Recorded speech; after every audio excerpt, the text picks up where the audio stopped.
হরে কৃষ্ণ। প্রতিটা মানুষ তার জীবনে চলার পথে ভুল করে থাকেন, কিন্তু একজন বুদ্ধিমান মানুষের একই ভুল দুবার করা উচিত নয়। কিন্তু সেই ব্যক্তি সবচাইতে বেশি বুদ্ধিমান, যিনি অন্যের করা ভুল থেকে শিক্ষা গ্রহণ করেন এবং নিজের জীবনে প্রয়োগ করেন। আজ আমি আমার জীবনে করা এক ভুলের কথা আপনাদের সামনে শেয়ার করব এবং আমি আশা করব আপনাদের সেটি সুন্দর এক শিক্ষা প্রদান করবে, যার ফলে আপনারা সকলেই উপকৃত হবেন। 2015 সালের ডিসেম্বর, সে সময় জীবন ছিল পুরোপুরি হতাশাচ্ছন্ন। কী করা উচিত, কী করা অনুচিত এবং ভবিষ্যতে কী করব, এই বিষয়ে কোনো রকমের আইডিয়া ছিল না। ঠিক সেই সময় মায়াপুর থেকে এক সাধু আসেন এবং তিনি আমাকে দুটি নির্দেশ করে যান: এক, শাস্ত্রগ্রন্থ অধ্যয়ন করতে, এবং দুই, মহামন্ত্র জপ করতে। হরে কৃষ্ণ কৃষ্ণ কৃষ্ণ হরে হরে, হরে রাম রাম রাম হরে হরে।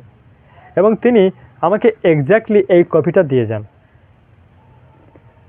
কিন্তু সত্য কথা বলতে কি, আমি এই দুটো নির্দেশের কোনোটিই গুরুত্ব সহকারে গ্রহণ করিনি। সেই সাধুটির নাম আমার এই মুহূর্তে জানা নেই, কারণ আমি সে সময় গুরুত্ব সহকারে গ্রহণ করিনি বলে ব্যাপারটা। তার নাম, তার বলতে এখানে তয় চন্দ্রবিন্দু আকার র, তার নামের সঙ্গে অবশ্যই চন্দ্রবিন্দু রয়েছে। তো আমি তার নাম বা ঠিকানায় গ্রহণই করেনি। এবং তিনি আরও বলেছিলেন যে আগামী 3 বছর তিনি পৃথিবীতে থাকবেন। তখন তার বয়স ছিল এক্স্যাক্টলি 80 বছর।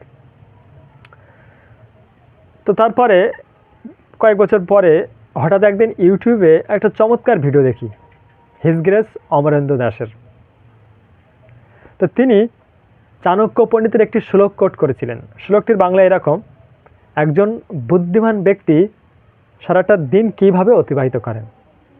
তো তিনি বলছিলেন, চাণক্য পণ্ডিতের শ্লোকটি বিশ্লেষণ করতে করতে, যে একজন বুদ্ধিমান ব্যক্তি সকালে জুয়া খেলা নিয়ে আলোচনা করেন, সন্ধ্যাবেলা নারী সঙ্গ করেন বা নারী সঙ্গ ব্যাপারে আলোচনা করেন, এবং রাতের বেলা চৌর্য বৃত্তি সংক্রান্ত আলোচনা বা চুরি সম্পর্কে আলোচনা করেন।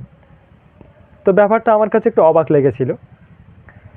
তো এই শ্লোকটার অর্থ এরকম: সকালবেলা জুয়া খেলা মানে ভগবানের এক মহান ভক্ত যুধিষ্ঠির মহারাজ, তিনিও জুয়া খেলেছিলেন এবং কৌরবদের কাছে পরাজিত হয়ে জুয়া খেলায় কুরুক্ষেত্রের যুদ্ধের সম্মুখীন হয়েছিলেন।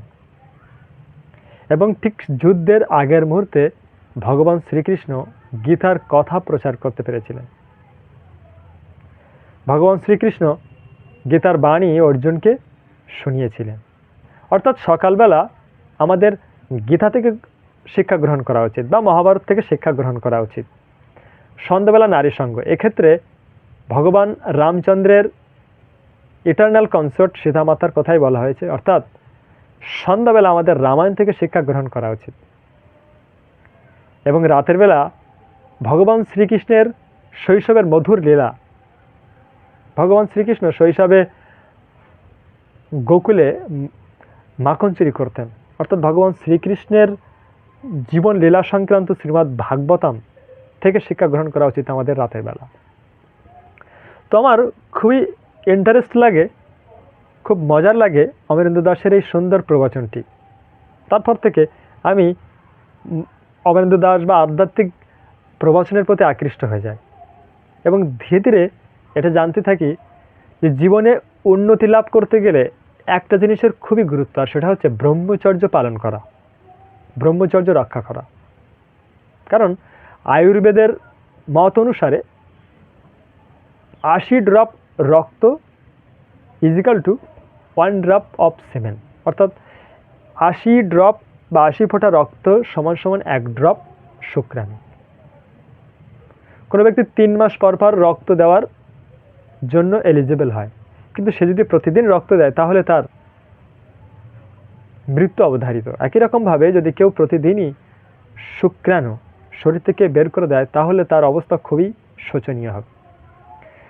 মহাভারত থেকে আমরা জানতে পারি পিতামহ ভীষ্মদেব বিচিত্র বীর্য, অর্থাৎ হস্তিনাপুরের রাজা বিচিত্র বীর্যের জন্য কাশী রাজের 3 কুমারীকে অপহরণ করে নিয়ে আসেন এবং তার মধ্যে বিচিত্র বীর্য 2 জন কুমারীর সাথে বিবাহ করেন। এবং তার অসংযমী জীবনযাপনের জন্য অকালে তাকে মৃত্যুবরণ করতে হয়। তার মানে আমি বলতে চাইছি, গার্হস্থ্য জীবনেও আমাদের ব্রহ্মচর্য রক্ষা করাটা খুবই জরুরি, আমাদের সংযমী হওয়াটা খুবই জরুরি।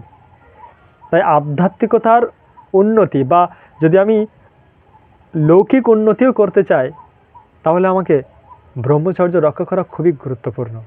বর্তমান সময় আমাদের স্কুল কলেজে এই বিষয়ে কোনো রকম শিক্ষা দেওয়া হয় না।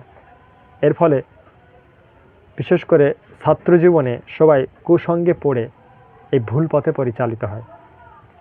কি করে আরও সুন্দরভাবে ভক্তির পথে এগিয়ে যাওয়া উচিত সেই সম্পর্কে আমার জানার আগ্রহ শুরু হলো। তখন জানতে পারলাম শাস্ত্র গ্রন্থ অধ্যয়ন এবং নাম জপ খুবই গুরুত্বপূর্ণ। এবং তারপর থেকে আমি শাস্ত্রগ্রন্থ নিয়মিত শ্রবণ বা অধ্যয়ন করার চেষ্টা করতে শুরু করলাম এবং ভগবানের নাম জপও করতে শুরু করলাম। এবং জানতে পারলাম ব্রহ্মচর্য পালন করতে গেলে আহার খুব গুরুত্বপূর্ণ একটা ব্যাপার। আমাদের সাত্ত্বিক আহার গ্রহণ করা খুবই প্রয়োজন। আর সাত্ত্বিক আহারের মধ্যে রয়েছে ফলমূল, শাকসবজি, দুধের তৈরি কোনো খাবার।